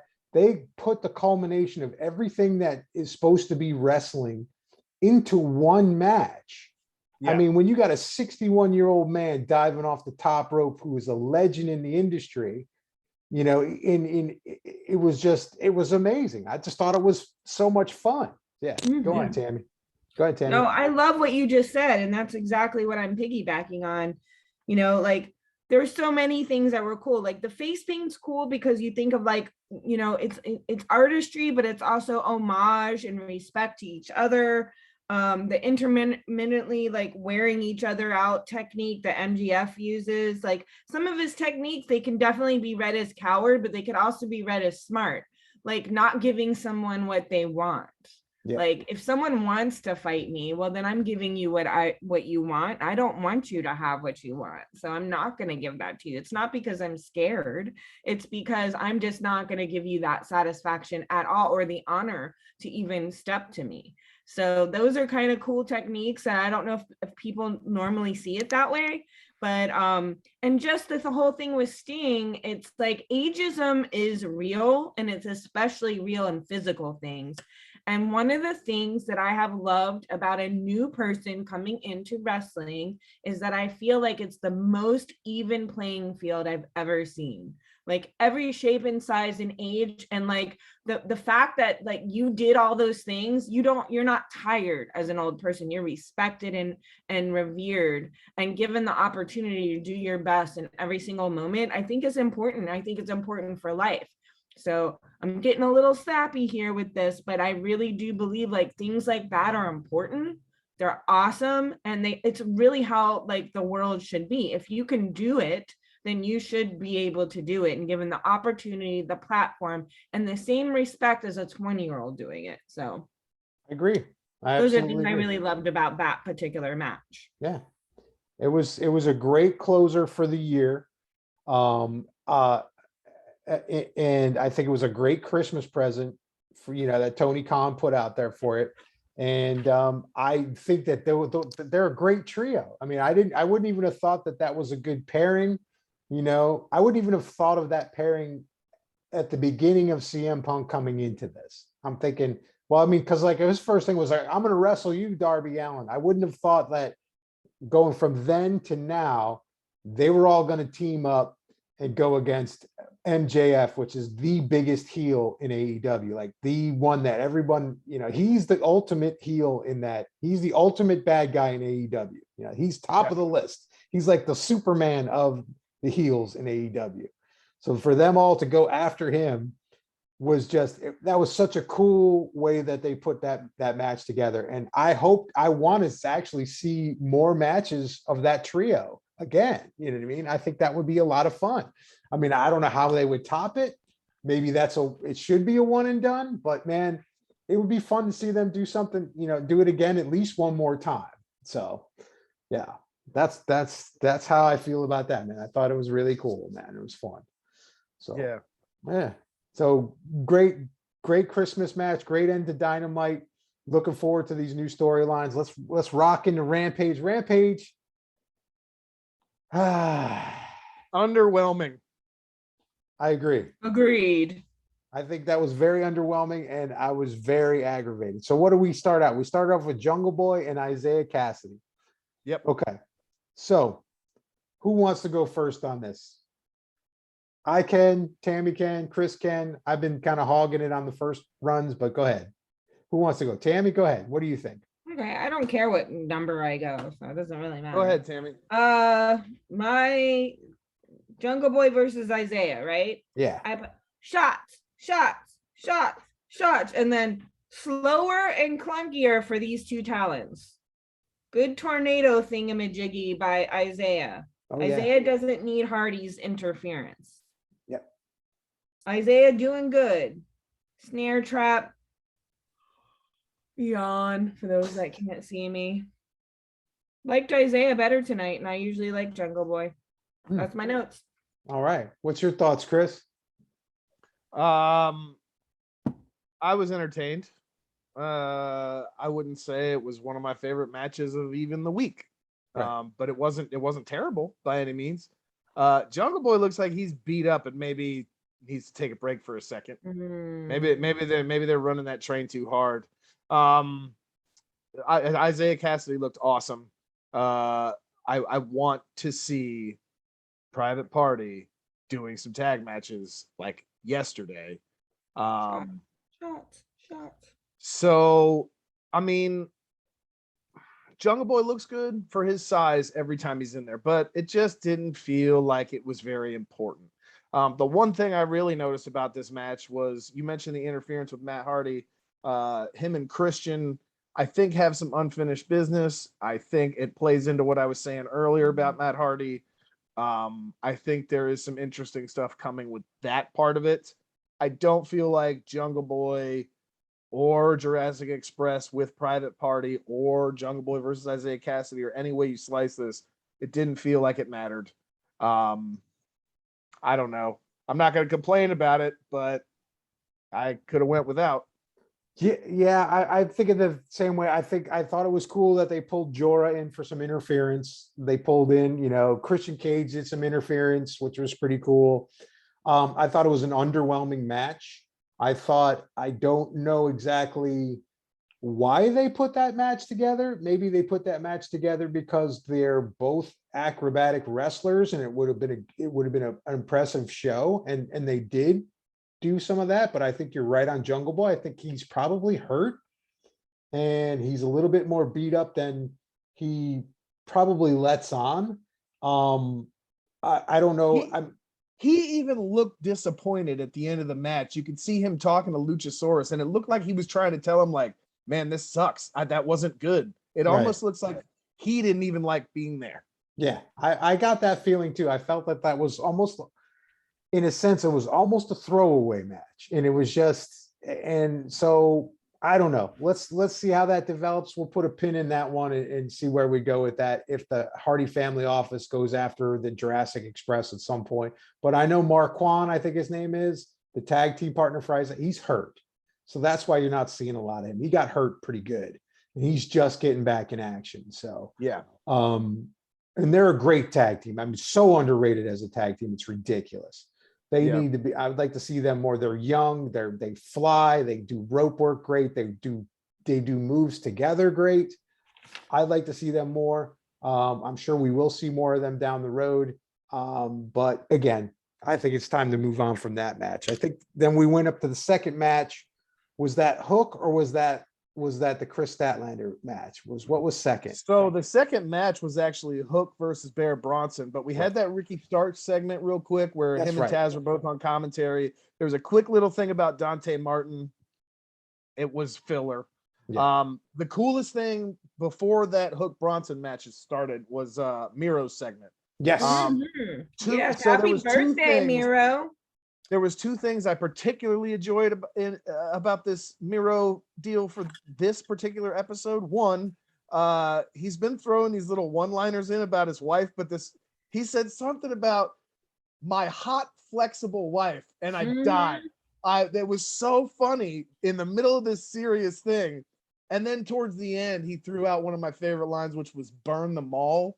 So burn them all, kind of very Game of Thrones. Yes. I was ready.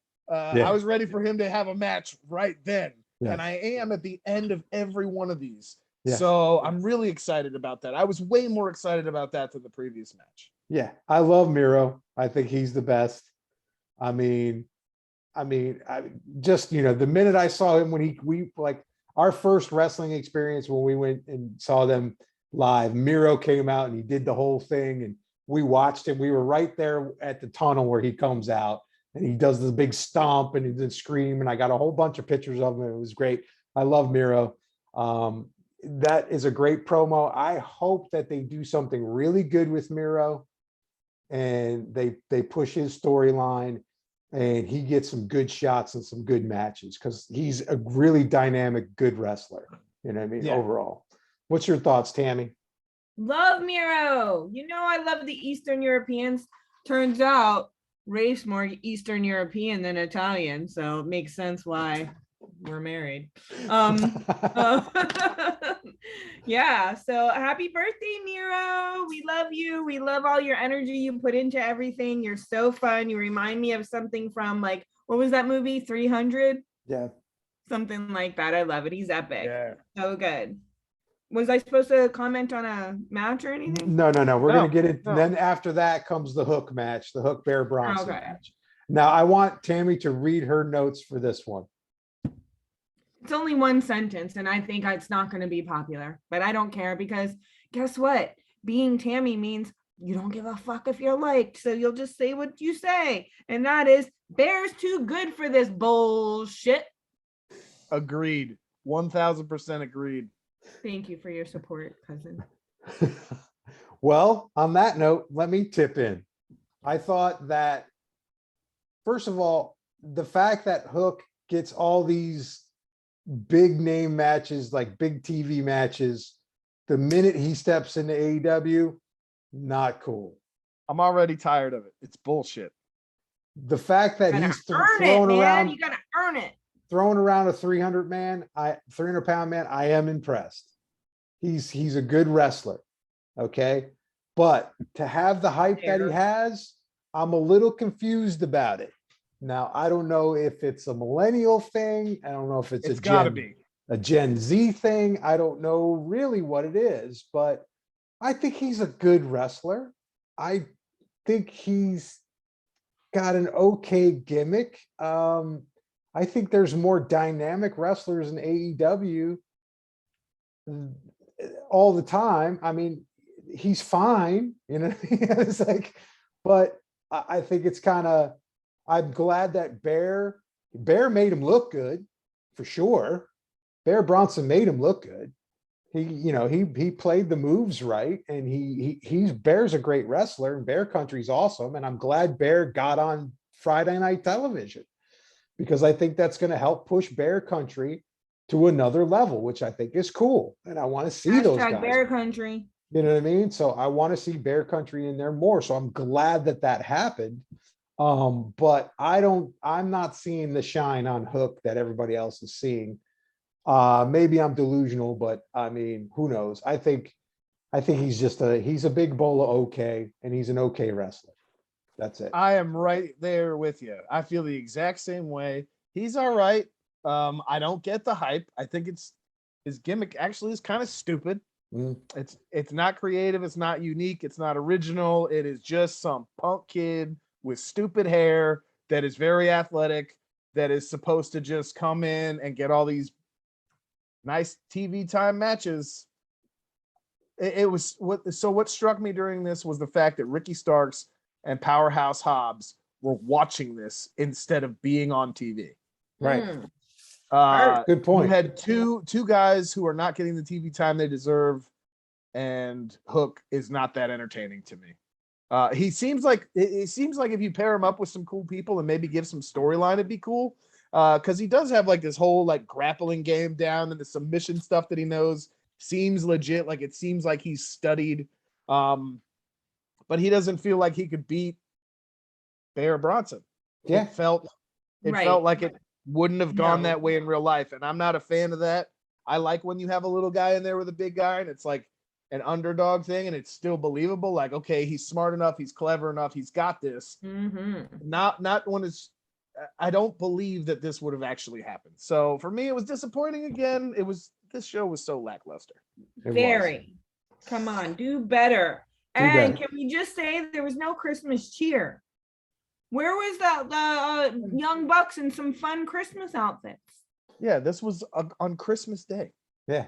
Come on, it was a Grinchy rampage. They could have been better. Like I expected if they came out in Ghostbuster outfits for Halloween, why were we not treated to some fun festive? There should have been reindeer. There should have been Santa. There should have been something. And there wasn't. And then there's this little kid who will do great and will be big, and I'm sure will develop into something that we all enjoy, but it's just not fair. It's not, I don't think that, like, I was talking to Tammy earlier about it. It's like he should have gone through Dark a couple times. Yes, exactly. He should have gone through Elevation a couple times. He should have wrestled a few of those matches. Like, convince me that you're ready to be like right in right there in the mix. It's just like all of a sudden, I mean, you don't see Powerhouse Hobbs had to pay his dues. Ricky Starks had to pay his dues. And those guys are great wrestlers, just as good, if not better, than Hook. And then Hook just comes on the scene, And that's where I'm kind of confused, because AEW is all about these rankings and these fight records and all this stuff. He had no record. Why is he getting TV time? Right. Favoritism, nepotism. Yeah. It feels very like, oh, well, this is Taz's son, so he gets to be on TV now. It's fucking dumb. Well, maybe. Don't get me wrong. He seems like he seems cool or whatever. Like, cool. But he doesn't deserve to be where he's at yet to me. maybe that's what they're doing. Maybe they're Agreed. setting it up. Maybe they're setting up to where Danielson says, "Hey, look, kid, you don't deserve this. I'm going to whip your ass." Yes. You know what I mean? I'm here for that. Which would be great, or something like that. That would be awesome. You know what I mean? Love to see. I would love to see one of the seasoned guys, like, teach him a lesson. Right. Mm-hmm. I think I'm hoping that that's what they're setting this up for. The fact that he comes out, he starts winning a bunch of matches, he gets this attitude because he's already had the attitude walking in. That he gets this attitude and Danielson chops his chest, or Eddie Kingston beats his chest so red that the kid can't even walk. You know what I mean? Yeah. Like what they're doing to Brock Anderson in Dark. They're kicking the shit out of him.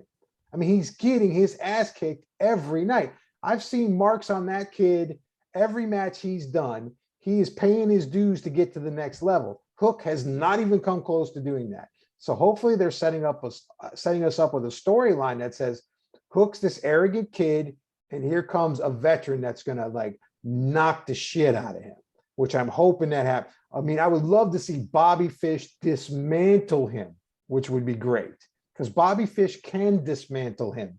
You know what I mean? They need to turn it into a faction feud, actually, because that would make more sense. You have somebody who's already in a faction. There's a beatdown at some point, maybe. Then, all Taz's guy get involved. And then there could be a real story. Because right now it's just. It's like, kid wins matches. That's the story. Right. There needs to be more for sure. But you're right about that. There's a lot of cool stuff that could happen with the other teams. Yeah. They could be setting us up for some shit like that, which I hope that they are. Because I mean, I think that, Tony Khan's not stupid, man. He's a brilliant guy. He knows how to write the stories, man. He knows how to market. I mean, does he write it, or does he have a team of writers? He writes it, and then they put their input in. But he pretty much has the ultimate say on. How do you know that? Because I read these things all the time. I read all the wrestling websites, and so I'm hoping that that's the case. Like, here's this arrogant kid, and now here's the veterans that are going to take him down. And I hope that happens. But yeah, we'll see. We'll see how that works out. All right, so let's move on. Let's go into legit Layla Hirsch versus Chris Statlander. Probably the best match of the night. Absolutely. 1,000%, yes.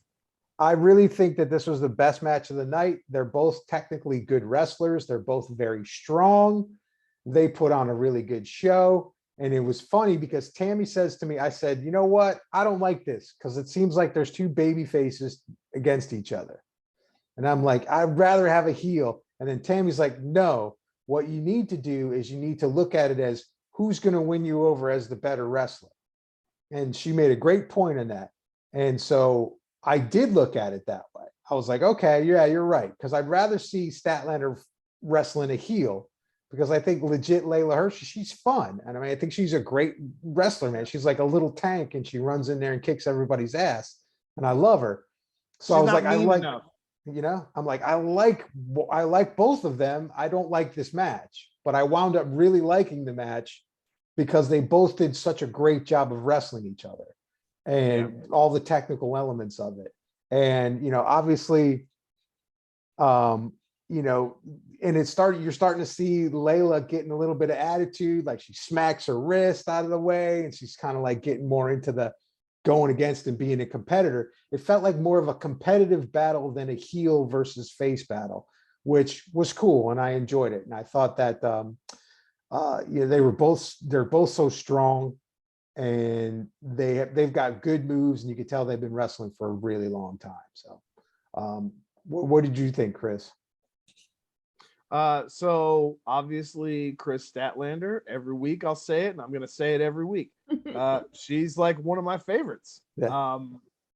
Even when she has a bad match, I'm still entertained. Her gimmick is still super weird and I still don't understand it all the way. And maybe that's why I like it. She's powerful. She's awesome to watch. She's really smart the way she does things. I think, and Layla Hirsch, she feels like a legitimate contender in any type of actual fight.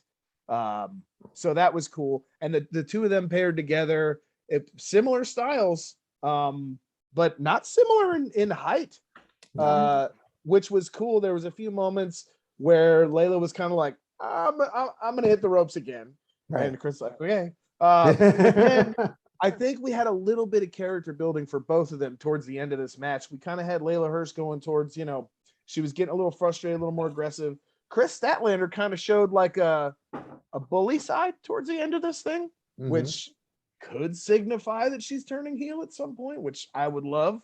But the end where there was the handshake, Layla Hirsch refused. It was cool. I liked it. You're right, though. It was absolutely the best match of the night.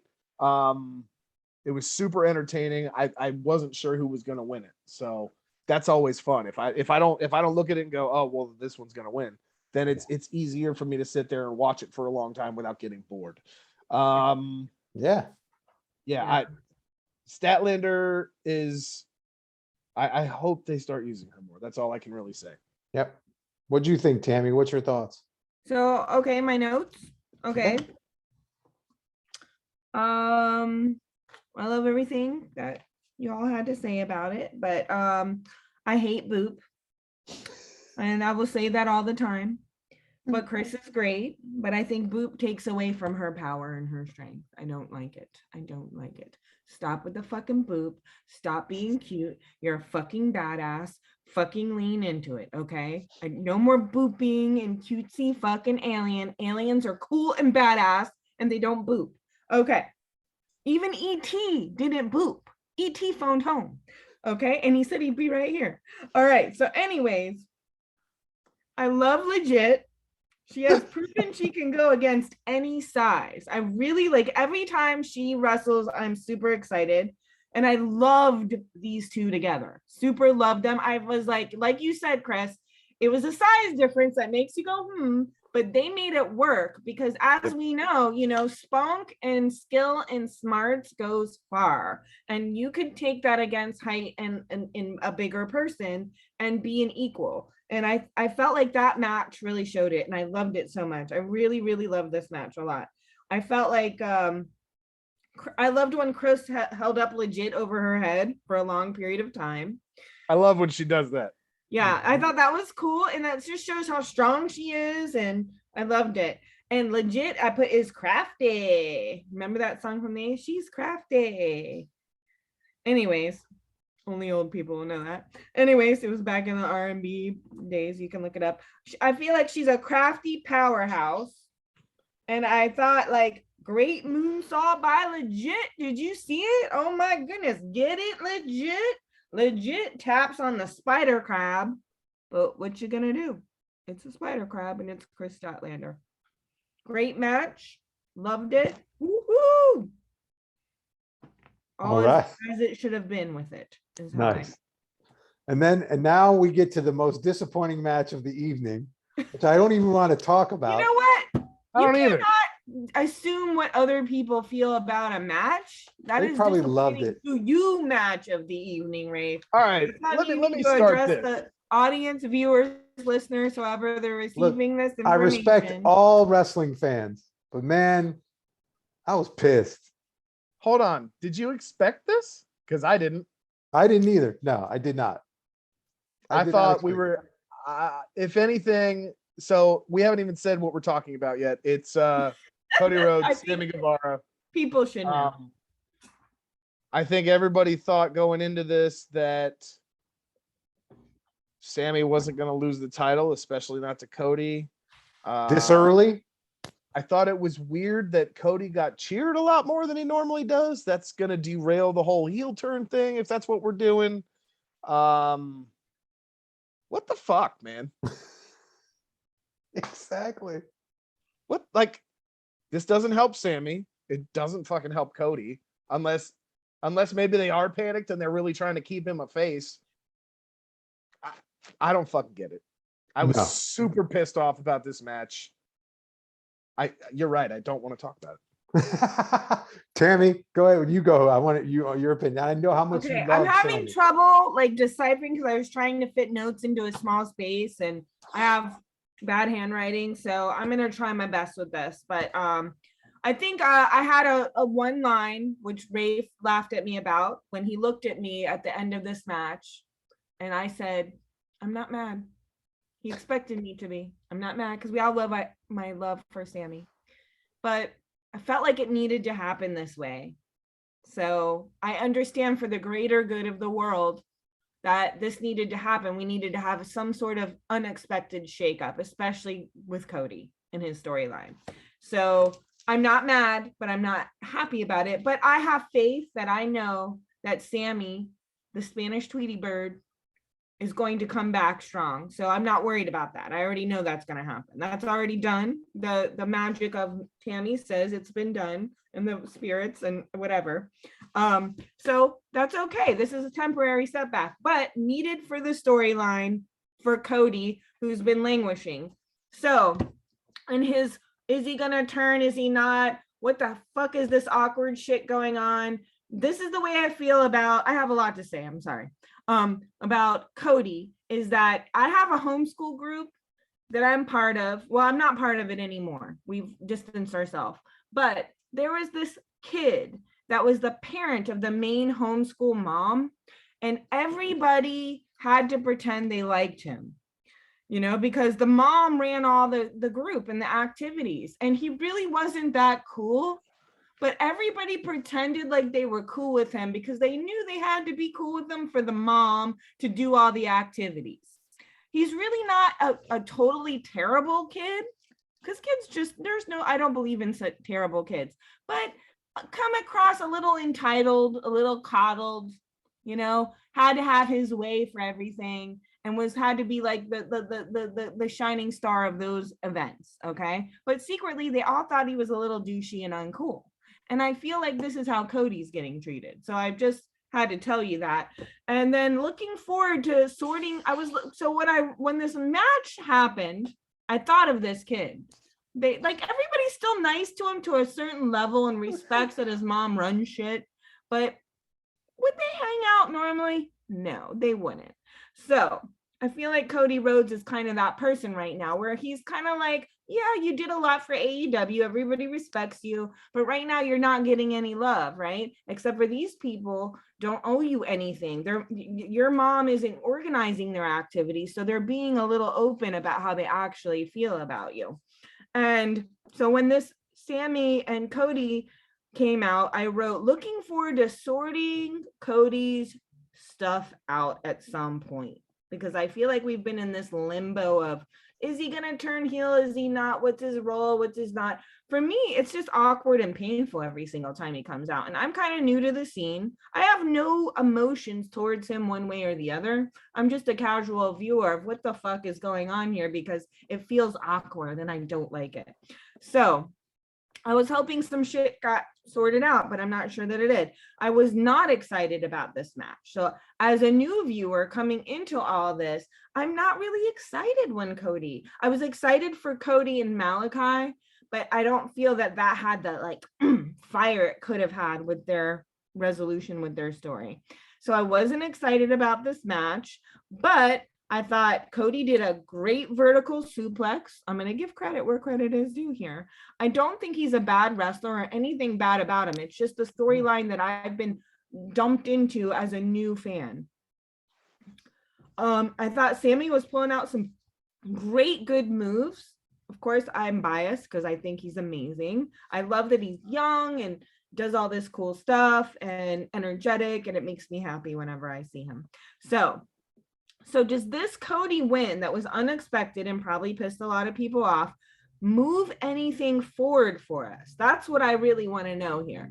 And my notes say, I'm reading my notes directly. So I don't know. I guess there's no answer to that. I'm not sure that it does. Not a popular ending, I think, you know. I liked where I didn't like where we started, but I did actually, you'll be surprised, liked where things ended because it was unexpected. And I feel like somehow it will move it forward. We just don't know how right now, and we need some movement. And I know this isn't popular, and my notes say not a popular ending for this match. Right. That's the end of my random rambling on this one. I will say this. I will say technically there were some great moves during this match. Absolutely. They wrestled great. The fact that Cody won the belt, I thought was completely ridiculous. Then they did this big cheesy presentation at the end, brought out everybody from the American Nightmare clan there, and did this whole accolades when everybody knows no one wanted Cody to win. I mean, yeah, it's just evident, like if that kid won something, right? That we all know that he got because his mom ran the group, and that's the only reason, Right. So hopefully this is going to push a storyline into a different direction that that bears some fruit other than this Cody Rhodes thing. Because I think it's just, I mean, he tries to burn himself one week, now we got this, and it's just like, it's not my favorite part of it all, what I mean? So, we're all like uncomfortable, and it's just awkward. Yeah, it was just awkward. So, but yeah, I mean, that's pretty much it on that. We'll see how this goes, and we'll report in and check in on it as it goes through. But I hope that whatever the resolution is that it elevates both of them somehow, and there's a payoff for both of them. I'd hate for it to be a thing where only one of them comes out of this, because I feel like it would be Cody Rhodes, just because we're not, I mean, listen, I love Cody, but I want to see him turn heel. I want to see something else happen. I mentioned this previously a couple of weeks ago when he originally turned heel after the Brody Lee fight, and it was only for like a week or two, and he disappeared to go do that show and then came back and he was just normal Cody Rhodes again. That was so disappointing then. I hope they do something different with his character, because it has gotten stale. And Sammy needs to come out of this with something, because look at how much momentum he's had in the last 6 to 8 months. He started out kind of popular. The inner circle stuff helped a lot. Then he had his little bit of controversy. Then they brought him back. He's been kind of building up slowly since then. Unfortunately, there's this thing going on outside right now. Outside of I don't think we should talk about gossip about. I don't think we should either. Yeah. I'm just going to acknowledge the fact that he's been brought up lately for other reasons. And do you think that affected this result? I don't know. And that's who am I to speculate on that? I don't know what's going on in real life, so I don't even want to pretend that I can understand if it's changing his direction. I want to see it's fair because we can't know, what happens in people's personal lives. Well, we shouldn't. It's none of our fucking business anyhow, right? I mean, that's not what we watch them for. I'm always disappointed to hear when people are having any kind of difficulty in their personal life. I hope this isn't as difficult as it sounds like it is for the people involved.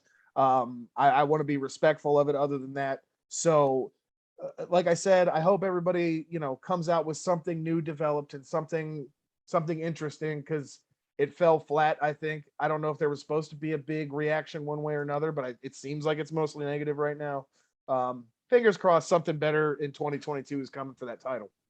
Yep, we'll see. I want to talk to Chris about this a bit more, Chris, to you right now. Should we stay recording, or however they're receiving it? Because you've been around longer than the rest of us. For those that don't know, that just tuned in, I'm pretty new to this, less than a year.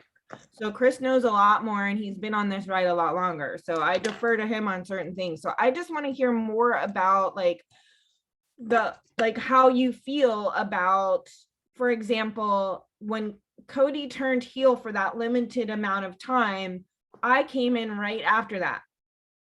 Maybe because I remember him having dark hair for a second and not really processing it. And that's it. I just want to know, so when he turned heel, was that exciting for you? Was that a happy moment? Yes. Were people really excited about it? So why do you think he turned back? It's either character. It's either what somebody at the show thought they needed at the time. It's going to be one of those two, or I would hate to think that it's not a character thing and he really is just delusional and thinks people love him. I don't think that's what it is. Because in order to be delusional, you have to not ever be told that people love you. People tell him all the time, like, hey, man, I look up to you. You're great. You do this, that, and that. Thank you for everything, whatever. Hey, man, you definitely are a Rhodes kid, whatever. I don't think there's delusion there. I really hope this is all somehow storyline. And this whole struggle with him turning heel, turning face. I hope it becomes a thing of it's like I said before, I want him to be a heel without realizing he's a heel. And I want him to just I just want him to make worse and worse decisions, thinking he's doing the right thing and being so confused as to why people aren't supporting him.